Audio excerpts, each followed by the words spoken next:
saveur divine. Cette bonne nouvelle du royaume sera prêchée dans le monde entier pour servir de témoignage à toutes les nations. Alors viendra la fin. Ce pain céleste vous est présenté par Immaculée Niraneza.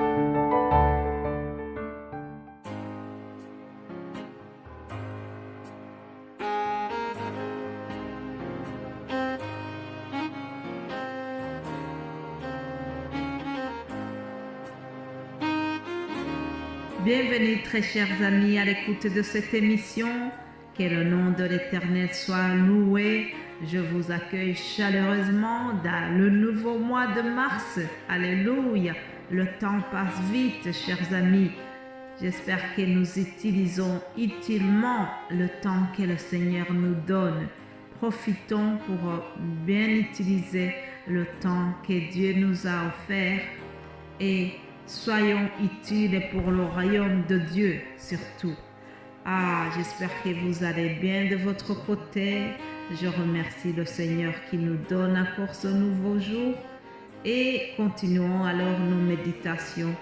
Aujourd'hui, nous allons voir un personnage qui s'appelle Jean-Baptiste. Jean-Baptiste, c'est quelqu'un de très important. C'est lui qui est venu annoncer l'arrivée du Messie. Et voyons comment ça s'est passé. D'abord, son histoire, sa conception. Nous voyons cela dans l'Évangile selon Luc. Il est écrit « Annonce de la naissance de Jean-Baptiste ». Du temps d'Hérode, roi de Judée, il y avait un sacrificateur nommé Zacharie, de la classe d'Abia. Sa femme était d'entre les filles d'Aaron et s'appelait Élisabeth.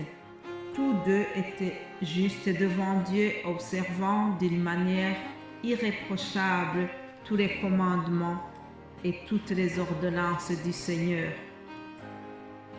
Ils n'avaient point d'enfant parce qu'Élisabeth était stérile et ils étaient l'un et l'autre avancés en âge.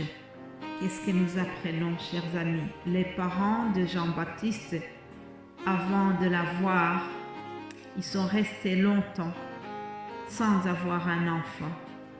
Étonnant. La parole vient de nous dire que les parents étaient justes devant le Seigneur. Ils observaient d'une manière irréprochable la loi, les commandements de Dieu, les ordonnances du Seigneur. Et pourtant, ils ont été éprouvés. Et pourtant, ils ont été humiliés. Il n'y a pas une plus grande humiliation pour une dame de rester longtemps sans avoir un enfant, de porter son nom honteux, d'être stérile. C'est quelque chose de très douloureux. Alors, que ce soit aujourd'hui ou au temps de Jean-Baptiste, c'était la même chose. C'est quelque chose de très frustrant pour une dame.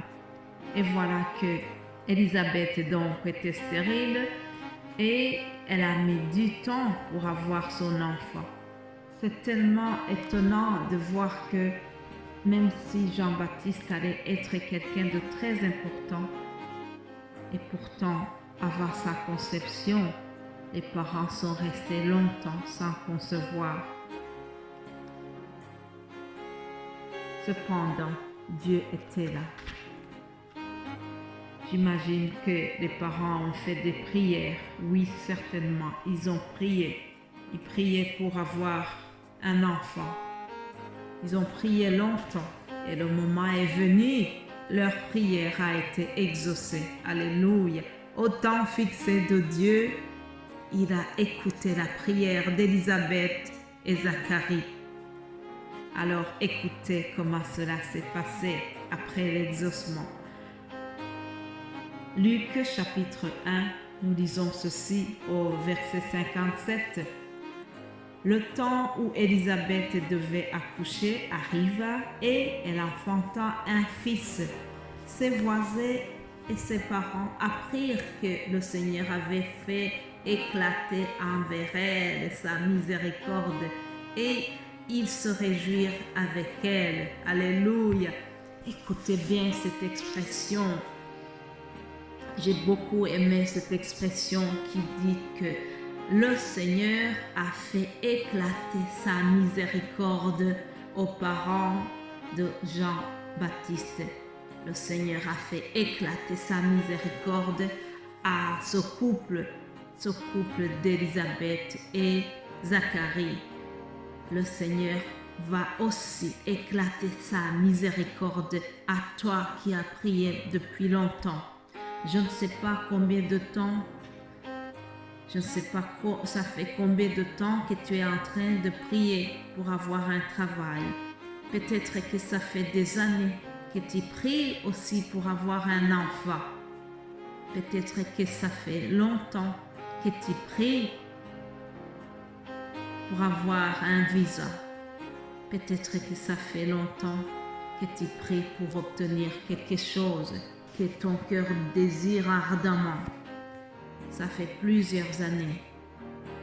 Mais aujourd'hui, je prie que le Seigneur fasse éclater sa miséricorde pour toi. Alléluia.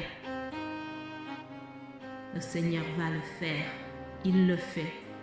Parce que au temps fixé de Dieu, il exauce nos prières. Parfois, ça nous semble très long. Nous avons l'impression que le Seigneur ne nous a pas entendus. Il arrive que nous pensions que le Seigneur n'écoute pas. Il peut arriver que tu aies l'impression que le ciel est fermé pour toi. Mais ce matin, je voudrais te rappeler que pour Dieu, il n'est jamais tard. Dieu ne vient jamais à l'avance et il ne vient jamais en retard, mais il vient à son temps. Au temps fixé de Dieu, il accomplit ta promesse. Au temps fixé de Dieu, il écoute ta prière. Et au temps fixé de Dieu, il fait éclater sa gloire dans ta situation. Au temps fixé de Dieu, il a fait éclater sa gloire dans ce couple d'Élisabeth et Zacharie. Alors, je prie qu'il le fasse aussi pour toi. Je ne sais pas quel est ton désir, je ne sais pas quelle est ta requête, mais une chose dont je suis sûre, c'est que Dieu a entendu ta prière. Et au temps fixé du Seigneur, il viendra pour répondre à ton besoin. Reste dans la foi, reste confiant, continue de prier, ne sois jamais désespéré. Reste dans la prière et au temps voulu de Dieu, il te répondra. Passe une belle journée, sois béni, continue à prier. C'est au nom de Jésus-Christ que je vous ai partagé cette méditation. Passez une excellente journée. Nous allons continuer demain par la grâce de Dieu. Amen.